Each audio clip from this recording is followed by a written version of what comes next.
എല്ലാവർക്കും നമസ്കാരം. വീണ്ടും വരുന്നതിനായ കർത്താവായ യേശുക്രിസ്തുവിൻ്റെ അതിലെ നാമം മാത്രം മഹത്വപ്പെടട്ടെ. എൻ്റെ പേര് സുനിത. ഞാൻ ഇന്നിങ്ങനൊരു വീഡിയോ ചെയ്യാനായിട്ടുള്ള കാരണം ഞങ്ങളുടെ ജീവിതത്തിൽ സംഭവിച്ച വലിയൊരു വഴിത്തിരിവ്, അല്ലെങ്കിൽ ദൈവം തന്ന വലിയൊരു അനുഗ്രഹം, ഒരു അത്ഭുതം നിങ്ങളുമായിട്ട് പങ്കുവയ്ക്കാൻ വേണ്ടിയിട്ടാണ്. ഇതിൻ്റെ ഒരു സാക്ഷ്യമാണ്, ഞങ്ങളുടെ ജീവിതത്തിൽ സംഭവിച്ച വലിയൊരു സാക്ഷ്യമാണ്. ഇത് സംഭവിച്ചിട്ട് ഏകദേശം 3 കൊല്ലമായി. പക്ഷേ ഇത് പറയാനായിട്ട്, ഇത് സാക്ഷ്യമായിട്ട് നിങ്ങളുടെ മുമ്പിൽ എത്തിക്കാൻ വൈകിയതിനോർത്ത് ഞാൻ കർത്താവിനോട് ആദ്യം തന്നെ ക്ഷമ പറയുന്നു.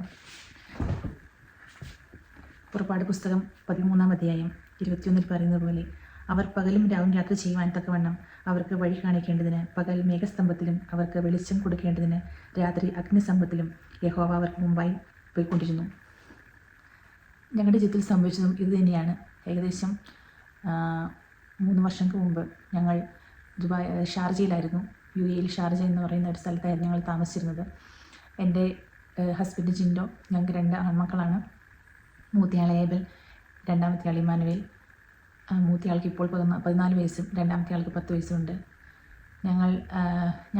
എൻ്റെയും ഹസ്ബൻഡിൻ്റെയും ഞങ്ങളുടെ കല്യാണം കഴിഞ്ഞതിന് ശേഷം 2010 ഞങ്ങൾ UAE എത്തിയതാണ്. അന്ന് ദുബായിലായിരുന്നു. അവിടുന്ന് ഉള്ള ഞങ്ങളുടെ യാത്ര ദൈവം സങ്കടത്തിലും സന്തോഷത്തിലും എല്ലാം കൂട്ടുനിന്ന് ഞങ്ങൾക്ക് ഒത്തിരിയേറെ താഴ്ചകളും ഉയർച്ചകളും ഉണ്ടായി. എല്ലാവരുടെ ജീവിതത്തിലും ഉണ്ടാകുന്ന പോലെ ഞങ്ങളുടെ ലൈഫിലും ഉണ്ടായി. അതിലെല്ലാം ഞങ്ങൾ പതറാതെ ഞങ്ങൾക്ക് വഴികാട്ടിയായി കർത്താവ് കൂടി ഉണ്ടായിരുന്നു. അങ്ങനെ ഞങ്ങൾ 2010 മുതൽ പലവിധമായ താഴ്ചകളും ഉയർച്ചകളിലൂടെ കടന്ന് ഞങ്ങൾ അങ്ങനെ വലിയ കുഴപ്പമില്ലാതെ ഒരു 2022 വരെ ഞങ്ങൾ ഷാർജയിൽ നിന്നു, ജീവിച്ചു. അതിനിടയിൽ ഞങ്ങൾക്ക് 2 കുഞ്ഞുങ്ങളുണ്ടായി, ആൺമക്കൾ. അവരുടെ വിദ്യാഭ്യാസം ഇതെല്ലാം അങ്ങനെ കുഴപ്പമില്ലാതെ പോയിക്കൊണ്ടിരുന്നു. എനിക്കൊരു പ്രൈവറ്റ് ഹോസ്പിറ്റലായിരുന്നു അന്ന് ജോലി, സ്ലേഹ ഹോസ്പിറ്റൽ. അവിടുത്തെ ഒരു നല്ല ഹോസ്പിറ്റലാണ്. തരക്കേടില്ലാതെ വലിയ കുഴപ്പമില്ലാതെ അങ്ങനെ ജോലി ആയിപ്പോയിക്കൊണ്ടിരുന്നു. ഹസ്ബൻഡ് മാർക്കറ്റിംഗ് ഫീൽഡിലായിരുന്നു. ഹസ്ബൻഡ് പേര് ജിൻഡോ. അപ്പോൾ വലിയ തരക്കേടില്ലാതെ നല്ലൊരു സാലറിയും അങ്ങനൊരു ജീവിത അന്തരീക്ഷമായിരുന്നു ഞങ്ങളുടേത്.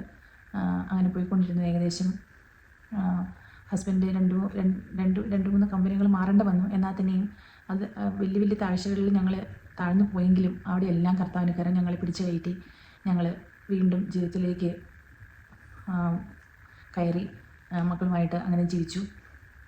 ഏകദേശം 2022 അവസാനത്തോടു കൂടി ഹസ്ബൻഡിൻ്റെ ജോലിയിൽ കുറച്ച് ബുദ്ധിമുട്ടുകൾ വന്നു തുടങ്ങി. അപ്പോൾ ആക്ച്വലി ഞങ്ങളൊരിക്കലും UAE എന്നൊരു പ്രദേശത്ത് നിന്ന് വീണ്ടും വേറൊരു സ്ഥലത്തേക്ക് പോകണമെന്ന് വിചാരിച്ചിരുന്ന ആളുകളല്ല. 1% പോലും ഞങ്ങളുടെ മനസ്സിൽ അങ്ങനെ ഉണ്ടായില്ല. കാരണം ഹസ്ബൻഡ് ജോലി സുരക്ഷിതമായിരുന്നു എന്ന് ഞങ്ങൾ വിശ്വസിച്ചു. എനിക്ക് പ്രൈവറ്റ് ഹോസ്പിറ്റലായിരുന്നു ജോലി. എനിക്ക് വലിയ സാലറി ഒന്നും ഉണ്ടായിരുന്നില്ല. സാലറി വലിയ തിരക്കിട്ടില്ലായിരുന്നു. പക്ഷേ ഇടയ്ക്ക് കോവിഡിൻ്റെ ആഫ്റ്റർ എഫക്റ്റ് എന്നോണം എൻ്റെ സാലറിയിൽ നല്ല വ്യത്യാസം വന്നു. സാലറി കട്ടിങ് വന്നു. എന്നാലും എനിക്ക് അവിടുത്തെ അന്തരീക്ഷവും ഹോസ്പിറ്റൽ അറ്റ്മോസ്ഫിയർ എല്ലാം ഇഷ്ടമായതുകൊണ്ട് ഞങ്ങളങ്ങനെ പിടിച്ചു നിന്നു. ഞങ്ങൾ ഒത്തിരി ഗവൺമെൻറ്റിലൊക്കെ നോക്കിയെങ്കിലും എനിക്ക് കിട്ടിയില്ല. എന്നാലും വലിയ സങ്കടമൊന്നും ഉണ്ടായിരുന്നില്ല. ഹസ്ബൻഡ് നല്ല ജോലിയായിരുന്നു, നല്ല സാലറി ആയിരുന്നു. അങ്ങനെ പോയിക്കൊണ്ടിരിക്കുമ്പോഴാണ് 2022 ലാസ്റ്റേക്ക് ആയപ്പോഴേക്കും വലിയ ബുദ്ധിമുട്ടുകൾ നേരിടേണ്ടി വന്നു. ഒരിക്കലും ഒരു OET കുറിച്ചോ അല്ലെങ്കിൽ പുറത്തേക്ക് പോകുന്നതിനെക്കുറിച്ചോ ചിന്തിക്കാതിരുന്ന ഞങ്ങളുടെ ലൈഫിലേക്ക് അത് വലിയൊരു ആവശ്യമായിട്ട് കടന്നു വന്നു.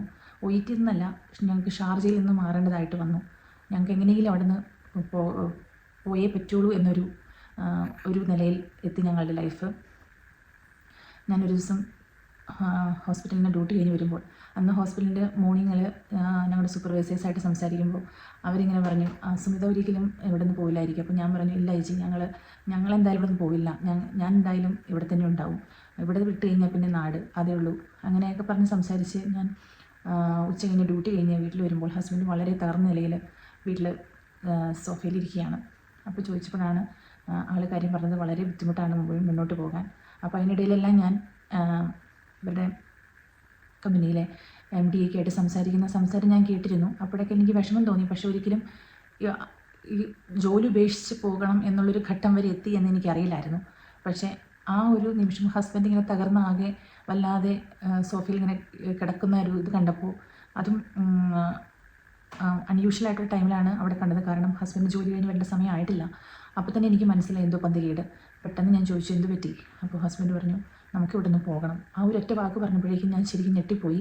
കാരണം ഒരിക്കലും ഞങ്ങളങ്ങനെ പ്രതീക്ഷിച്ചിരുന്നില്ല. അപ്പോൾ എൻ്റെ മനസ്സിൽ പെട്ടെന്ന് ഒരു ചോദ്യം, ഞാൻ ആയിട്ട് എന്തെങ്കിലും തീരുമാനമെടുക്കണോ? കാരണം ഞാനൊരു നേഴ്സാണ്, എനിക്ക് ഒത്തിരിയേറെ സാധ്യതകളുണ്ട്. അപ്പോൾ ഞാൻ പെട്ടെന്ന് ഹസ്ബൻഡിനോട് ചോദിച്ചു ഞാൻ എന്ത് ചെയ്യണം, എൻ്റെ ഭാഗത്തു നിന്ന് ഞാൻ OET എഴുതണോ? അപ്പോൾ ഞാൻ വിചാരിച്ചു ഹസ്ബൻഡ് അത് വേണ്ട എന്ന് പറയും, കാരണം എനിക്ക് അതിനോടൊട്ടും താല്പര്യമില്ല, ഇനിയും പഠിക്കുവാനായിട്ട് എനിക്ക് ബുദ്ധിമുട്ടാണ്, ഇതെല്ലാം ഹസ്ബൻഡ് അറിയാം. പെട്ടെന്ന് ഹസ്ബൻഡ് പറഞ്ഞു എനിക്ക് തോന്നുന്നു അങ്ങനെ നമ്മൾ മുന്നോട്ട് നീങ്ങണമെന്ന്. ഒരു ഇടിവെട്ടേറ്റ പോലെയാണ് എനിക്കത് കേട്ടപ്പോൾ തോന്നിയത്. കാരണം ആൾ അത്രയും മുൾമുനയിൽ എത്തിയത് കൊണ്ടാണ് എന്നോട് അങ്ങനെ സംസാരിച്ചത്. ഞാനൊന്നും മറുത്ത് പറഞ്ഞില്ല. കാരണം എനിക്ക് അങ്ങനൊരു ഇനി OET എഴുതാനുള്ളൊരു മാനസികാവസ്ഥയുണ്ടോ, ആ ഒരു ഇതിലാണോ, അത്രയും കഴിവ് എനിക്കുണ്ടോ, അതൊക്കെ എൻ്റെ മുന്നിലൂടെ ഓടിപ്പോകുന്ന ചോദ്യങ്ങളായിരുന്നു. കാരണം എൻ്റെ ഹോസ്പിറ്റലിൽ എൻ്റെ ഫ്രണ്ട്സ് എല്ലാം ഇങ്ങനെ OET എഴുതി UK യിലും അയർലൻഡിലൊക്കെ പോകുമ്പോൾ എനിക്ക് താല്പര്യം ഉണ്ടായില്ല. ഞാനത് OET എന്താണെന്ന് പോലും ഞാൻ ഇവർ പറയുമ്പോൾ അവിടെ നിന്ന് മാറിപ്പോകുമായിരുന്നു. അവർ ഹോസ്പിറ്റലിൽ സമയം കിട്ടുമ്പോഴെല്ലാം ഇങ്ങനെ അത് ഡിസ്കസ് ചെയ്യുമ്പോഴെല്ലാം ഞാൻ അവിടെ നിന്ന് ഓടിപ്പോകുമായിരുന്നു. അങ്ങനെയുള്ള ഞാനാണ് പെട്ടെന്ന് ഈ OET എഴുതണമെന്ന് കേട്ടപ്പോൾ എനിക്ക് വളരെ വേദന തോന്നി, വിഷമം തോന്നി, ഞെട്ടലായി. പക്ഷേ ലൈഫാണ്, ഞാൻ എന്തെങ്കിലും ചെയ്തേ പറ്റുള്ളൂ, ഞങ്ങൾ ഒരുമിച്ച് മുന്നോട്ട് നീങ്ങേണ്ടതാണ്. അപ്പോൾ ഞാനൊന്നും ചെയ്തില്ല. ഞാൻ പെട്ടെന്ന് യൂണിഫോം പോലും മാറിയിട്ടില്ല, ഞാൻ ജസ്റ്റ് ഡ്യൂട്ടി കഴിഞ്ഞ് വന്നിട്ടുള്ളൂ. എൻ്റെ ബാഗ് ഞാൻ ഒരു സ്ഥലത്ത് വെച്ചു. അപ്പോൾ ഞാൻ പ്രാർത്ഥിക്കുന്ന ഒരിടമുണ്ട്, ഞാൻ എൻ്റെ പേഴ്സണൽ പ്രേയേഴ്സിന് വേണ്ടിയിട്ട് ഞാനിങ്ങനെ മുട്ടുകുത്തിന്ന് പ്രാർത്ഥിക്കുന്ന ഒരു സ്ഥലമുണ്ട്. അവിടെ പോയി നിന്നു. ഞാൻ മുട്ടുകുത്തി കർത്താവിനോട് ചോദിച്ചു, കർത്താവേ ഞാൻ എന്താണ് ചെയ്യേണ്ടത്, അങ്ങ് പറഞ്ഞു തരിക. കാരണം മുന്നോട്ടുള്ള ലൈഫ് അങ്ങേക്കറിയാം, ഞങ്ങൾക്കറിയില്ല. പെട്ടെന്ന് എൻ്റെ മനസ്സിൽ ഇങ്ങനെ ആരോ പറയുന്ന പോലെ തോന്നി, നീ OET എഴുതണം. അപ്പോൾ ഞാൻ കർത്താവിനോട് പറഞ്ഞു, കർത്താവേ ഞാൻ OET എഴുതാം. എനിക്ക് പ്രായം 38, ആ സമയത്ത് 38ആയി. എനിക്ക് ഒറ്റയൊരു പ്രാർത്ഥനയേ ഉള്ളൂ, ഞാൻ ഒറ്റ പ്രാവശ്യം ഞാൻ OET എഴുതുള്ളൂ. അതെൻ്റെ അഹങ്കാരമാണോ അത്യാഗ്രഹമാണോ ഒന്നും എനിക്കറിയില്ല. കാരണം ഞാൻ കേട്ടിട്ടുണ്ട് 40 വയസ്സ് കഴിഞ്ഞാൽ പിന്നെ ഇവിടെ PR-നെല്ലാം പാടാണ് ഒത്തിരി, അങ്ങനെ ഞാൻ കേട്ടിട്ടുണ്ട്. കാരണം ഞാൻ കൂടുതലൊന്നും അതിനെക്കുറിച്ച് അന്വേഷിച്ചിട്ടില്ല. കാരണം പുറത്തേക്ക് പോകണമെന്നുള്ളൊരു ആഗ്രഹം നമ്മുടെ മനസ്സിൽ തോന്നിയിട്ടില്ല. പെട്ടെന്ന് ഞാൻ ഇങ്ങനെ പ്രാർത്ഥിച്ചു, കർത്താവേ ഒത്തിരി എഴുതി പൈസ കളയാനോ അല്ലെങ്കിൽ സമയം വേസ്റ്റ് ചെയ്യാനുള്ളതില്ല ഞങ്ങളുടെ മുമ്പിൽ. എനിക്ക് ഒറ്റ ഇതിൽ എഴുതി തന്നെ തരണം. അത് അസാധ്യമാണ്, എന്നെയും കൊണ്ട് പേഴ്സണലായിട്ട് അസാധ്യമാണ് എന്ന് എനിക്കറിയാം. പക്ഷേ ഞാൻ കർത്താവിൻ്റെ ഹെൽപ്പ് ചോദിച്ചു. എന്തോ അവിടെ നിന്ന് എഴുന്നേറ്റു. ഞാൻ ഹസ്ബൻഡ് ഹോളിലെ സോഫയിൽ ഭാഗത്ത് കറന്നിരിക്കുകയാണ്. ഞാൻ ചെന്ന് പറഞ്ഞു, ഏട്ടാ ഓക്കെ നമുക്ക് നോക്കാം, നമുക്ക് നാളെ തന്നെ എവിടെയാണ് OET പഠിക്കേണ്ടത്, എങ്ങോട്ടാണ് പോകേണ്ടത്, അതിനെക്കുറിച്ച് നമുക്ക് ചിന്തിക്കാം. ഞാൻ ഓക്കെ എന്ന് പറഞ്ഞു. അങ്ങനെ ഹസ്ബൻഡും ഓക്കെ, ഞങ്ങൾ അങ്ങനെ ഒരു ഡിസിഷൻ എടുത്തു. ഞങ്ങളതിനു വേണ്ടി പിറ്റേ ദിവസം എനിക്ക് ഓഫായിരുന്നു, ശനിയാഴ്ചയാണെന്ന് ഞാൻ വിശ്വസിക്കുന്നു. ഞങ്ങൾ രണ്ടുപേരും ദുബായ് മൊത്തം കറങ്ങി OET പെട്ടെന്ന് നമുക്കിവിടെ നിന്ന് പോകാനുള്ള ഓപ്ഷൻ നോക്കി. എല്ലാവരും ഭയങ്കര പൈസയാണ് പറയുന്നത്, ഭയങ്കര ചാർജ് എല്ലാ ഏജൻസികളും. ഞങ്ങളപ്പോൾ തിരിച്ച് വീട്ടിലേക്ക് വന്നു. ഹസ്ബൻഡ് പറഞ്ഞു നമുക്ക് ഏജൻസി കൊടുക്കാൻ അങ്ങനെ അധികം കാരണം ഹസ്ബൻഡ് ജോലി പ്രശ്നങ്ങൾ വന്നതോടുകൂടി ഹസ്ബൻഡിൻ്റെ സാലറി എല്ലാം അവർ ഹാഫായിട്ട് കുറച്ചു.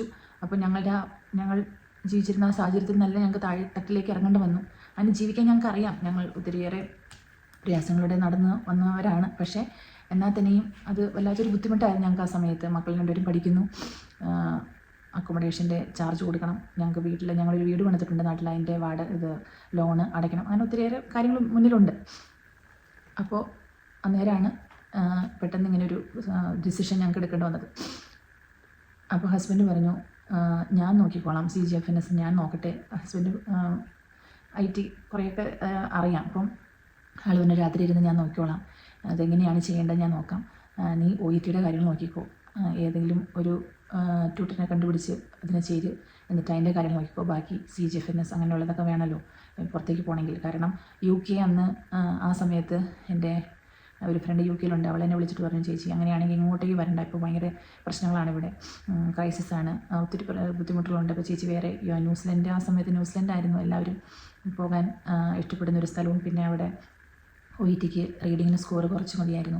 അപ്പോൾ അങ്ങനെ നോക്കുക, അല്ലെങ്കിൽ അയർലൻഡ് അങ്ങനെയൊക്കെ എന്നോട് പറഞ്ഞു. അപ്പോൾ ഞങ്ങൾ ആ രീതിയിലാണ് നോക്കി തുടങ്ങിയത്. അങ്ങനെ OETക്ക് ഞാനിങ്ങനെ എനിക്ക് ആ സമയത്ത് അതും ഒരു അത്ഭുതമായിരുന്നു. എൻ്റെ ഒരു ഞങ്ങളുടെ കൂടെ വർക്ക് ചെയ്തിരുന്ന കുട്ടി അവൾ ന്യൂസിലൻഡിൽ പോകാനായിട്ടുള്ള എല്ലാം റെഡിയായി. അപ്പോൾ അവൾ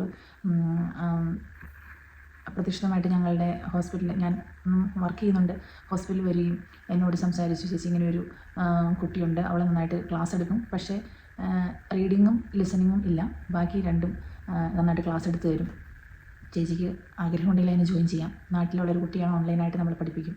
ഓക്കെ, ഞാനപ്പോൾ ആ കുട്ടിയോട് സംസാരിച്ചു, അവൾ ഓക്കെ ആണെന്ന് എനിക്ക് തോന്നി. അങ്ങനെ ഞാൻ 2022 ഡിസംബറിൽ ഞങ്ങൾ ഡിസൈഡ് ചെയ്തു. എങ്കിലും 2023 ജനുവരിയിലാണ് ഞാൻ ആ ക്ലാസ്സിന് ജോയിൻ ചെയ്തത്. 2023 ജനുവരിയിൽ ജോയിൻ ചെയ്തു.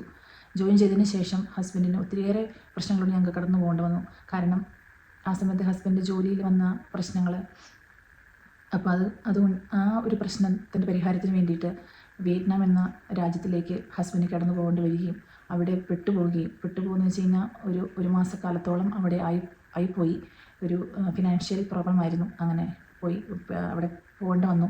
ആ സമയത്ത് ഞാൻ ഒത്തിരിയേറെ വേദനകളോടെ കടന്നുപോയി. അത് എനിക്കും എൻ്റെ കർത്താവായ യേശു ക്രിസ്തുവിനും മാത്രം അറിയുന്ന വേദനകളാണ്. കാരണം ഒരു സൈഡിൽ ഹസ്ബൻഡ് ഇങ്ങനെ പോയി ഇരിക്കുന്നു, അതിൻ്റെ വേദന, പിന്നെ ഒരു വശത്ത് ഞാൻ തന്നെയുള്ളൂ, അനിയൻ്റെ ഫാമിലി ഉണ്ട് താഴെ, ഞങ്ങൾ ഒറ്റ ബിൽഡിങ്ങിൽ താഴെ അവരുണ്ട്.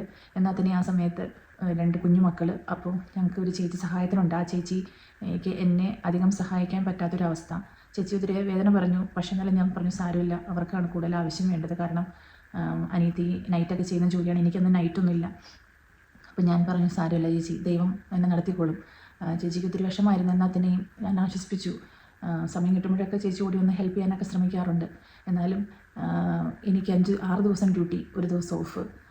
ആ ദിവസം ഞായറാഴ്ചയാണെന്ന് രാവിലെ പിള്ളേരെ പള്ളി കൊണ്ടുപോകണം, സെൻറ്റ് സ്കൂള്, പിന്നെ അങ്ങനെ പിള്ളേർക്ക് സ്കൂളിൽ വിടണം. സ്കൂളിൽ വിട്ട് കഴിഞ്ഞാൽ വന്നുള്ള കാര്യങ്ങൾ ഷാർജയിൽ പഠിക്കുന്ന പിള്ളേരുടെ പഠിപ്പിക്കുന്ന മാതാപിതാക്കൾക്കറിയാം എത്രമാത്രം സ്ട്രെസ്സാണ് അവിടെ പഠിക്കുന്ന പിള്ളേരുടെ കാര്യങ്ങളും ഒക്കെ നോക്കി നടക്കുക. അപ്പം ഞാൻ തന്നെയുള്ളൂ, ഹസ്ബൻഡ് ആ ഒരു മാസത്തേക്കില്ല.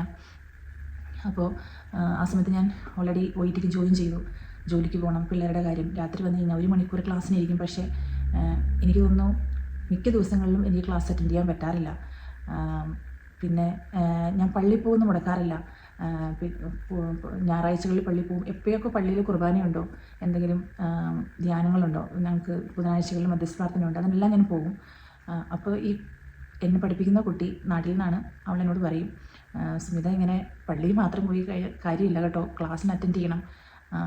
ഞാനൊന്നും മിണ്ടാറില്ല ആ സമയത്ത്, കാരണം എൻ്റെ കഴിവ് കൊണ്ട് നേടാൻ പറ്റില്ല എന്ന് എനിക്കറിയാം. ഞാൻ പിന്നെ ഒരു വാക്ക് കർത്താവിന് കൊടുത്തിട്ടുണ്ട്, ഞാൻ ചോദിച്ചിട്ടുണ്ട്, OET ഒറ്റ പ്രാവശ്യം കൊണ്ട് എന്നെ പാസ്സാക്കിപ്പിക്കണം, ഞങ്ങൾക്കധികം മുന്നോട്ട് പോകാനുള്ള സമയമില്ല, പൈസയില്ല, ഒത്തിരി കാര്യങ്ങൾ ഞാൻ എന്നെ പറഞ്ഞ് ഏൽപ്പിച്ചിട്ടുണ്ട്.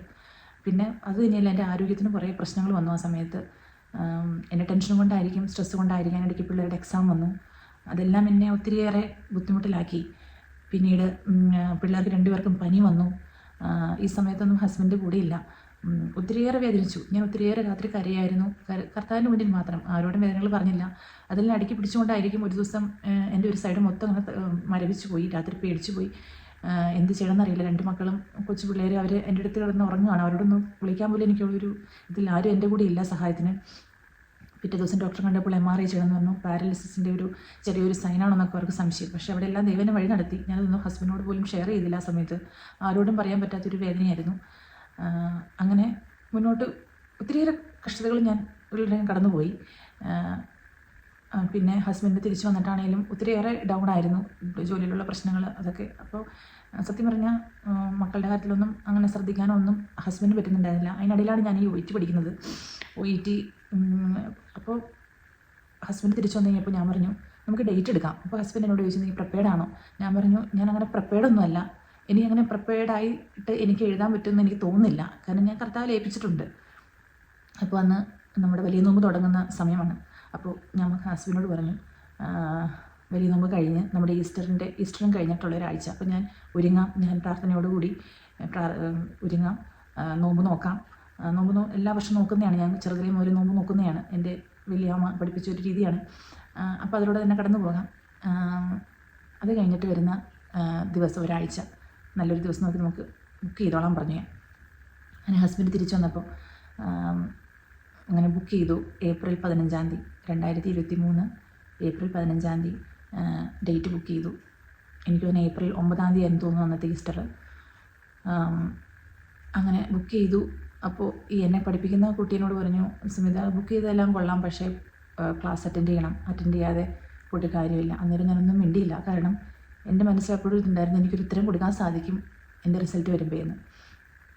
ഞാൻ പള്ളിയിൽ പോയി. എനിക്ക് ഒരു ദിവസം ഇങ്ങനെ ഈ ഡേറ്റൊക്കെ എടുത്തതിന് ശേഷം പള്ളിയിൽ പോയപ്പോൾ എനിക്ക് എന്തൊക്കെയാണ് എൻ്റെ കർത്താവിനോട് പറയേണ്ടതെന്ന് എനിക്കറിയില്ല. ഞാൻ ചുറ്റും നോക്കി. അപ്പോൾ എൻ്റെ മനസ്സിൽ തോന്നുകയാണ്, ഇത്രയേറെ അവിടെ ഇങ്ങനെ പള്ളിയുടെ സൈഡിലെല്ലാം നമ്മുടെ വിശുദ്ധന്മാരുടെ ഫോട്ടോയും ഒക്കെ വെച്ചിട്ടുണ്ട്, പിതാക്കന്മാരുടെ ഫോട്ടോയും ഒക്കെ വെച്ചിട്ടുണ്ട്. അപ്പോൾ എൻ്റെ മനസ്സിൽ തോന്നുന്നു, ഇത്രയും ആളുകൾ നിനക്ക് വേണ്ടി കർത്താവിനോട് അപേക്ഷിക്കാൻ സ്വർഗത്തിലുണ്ട്, നീ പിന്നെ എന്തിനാണ് പേടിക്കുന്നത്? ഇങ്ങനൊരു ഉൾവിളി, ആരോ പറയുന്ന പോലെ ഞാൻ മനസ്സിൽ തോന്നി. അപ്പോൾ ഞാൻ പറഞ്ഞു, ഓക്കെ, ഇവരെല്ലാം പിടിക്കാം, എന്നിട്ട് പ്രാർത്ഥിക്കാം. തിരിച്ച് വീട്ടിൽ പോയി. അന്ന് ഞാനപ്പോൾ കൂടുതലും കേൾക്കുന്നത് ദാനിയേൽ അച്ഛൻ്റെ ധ്യാനങ്ങളാണ്. ഈ ഇപ്പോൾ എന്നെ പഠിപ്പിക്കുന്ന ആ കുട്ടി പറയും, ചേച്ചി സുമിത, എനിക്ക് സമയമില്ലെങ്കിൽ അടുക്കളയിലൊക്കെ നിൽക്കുമ്പോൾ, കിച്ചണിലൊക്കെ എന്തെങ്കിലുമൊക്കെ ചെയ്തുകൊണ്ടിരിക്കുമ്പോൾ ഇങ്ങനെയുള്ള ഇംഗ്ലീഷിലുള്ള ടോക്കുകൾ, ഇംഗ്ലീഷ് അങ്ങനെ ഇതെല്ലാം കേൾക്കണം. അപ്പോൾ കൂടുതൽ ഒരു ഇംഗ്ലീഷ് അറ്റ്മോസ്ഫിയർ ഉണ്ടാക്കിയെടുക്കണം. അപ്പോൾ പിന്നെ എപ്പോഴും ഇങ്ങനെ ഇംഗ്ലീഷ് സംസാരിക്കാനും അല്ലെങ്കിൽ അത് കേൾക്കുമ്പോൾ അങ്ങനത്തെ ഇതൊക്കെ തോന്നുമെന്ന് പറഞ്ഞു. പക്ഷേ എനിക്കെന്തോ എൻ്റെ മൊബൈലിൽ ഏത് സമയത്തും ഞാൻ ക്ലിക്ക് ചെയ്യുമ്പോൾ എനിക്ക് വരുന്നത് അച്ഛൻ്റെ ധ്യാനങ്ങളും പ്രസംഗങ്ങളും ഒക്കെ ആയിരുന്നു. അപ്പോൾ അത് ഞാൻ കേൾക്കും. ഇംഗ്ലീഷിലല്ല, മലയാളത്തിലുള്ള പ്രസംഗങ്ങളും ധ്യാനങ്ങളും കേൾക്കും. അപ്പോൾ ഞാൻ അങ്ങനെ അത് കേൾക്കും. പിന്നെ ഈ ഒരു ഇംഗ്ലീഷ് ഇത് കേൾക്കാനുള്ള പിന്നെ എനിക്ക് സമയം കിട്ടില്ല. ഞാൻ ഈ ടീച്ചറോട് പറഞ്ഞൊന്നുമില്ല ആ കാര്യം. എന്നാൽ തന്നെയും അതായിരുന്നു എൻ്റെ ഒരു ലൈഫ്. ഞാൻ അങ്ങനെയാണ് പ്രിപ്പയർ ചെയ്തത്. ഇത് ഞാൻ ചുമ്മാ നുണ പറയുന്നൊന്നുമല്ല, സത്യമായിട്ട് ഇത് തന്നെയാണ്. അച്ഛൻ്റെ ധ്യാനങ്ങളും കാര്യങ്ങളൊക്കെയാണ് ഞാൻ കേട്ടുകൊണ്ടിരുന്നത്.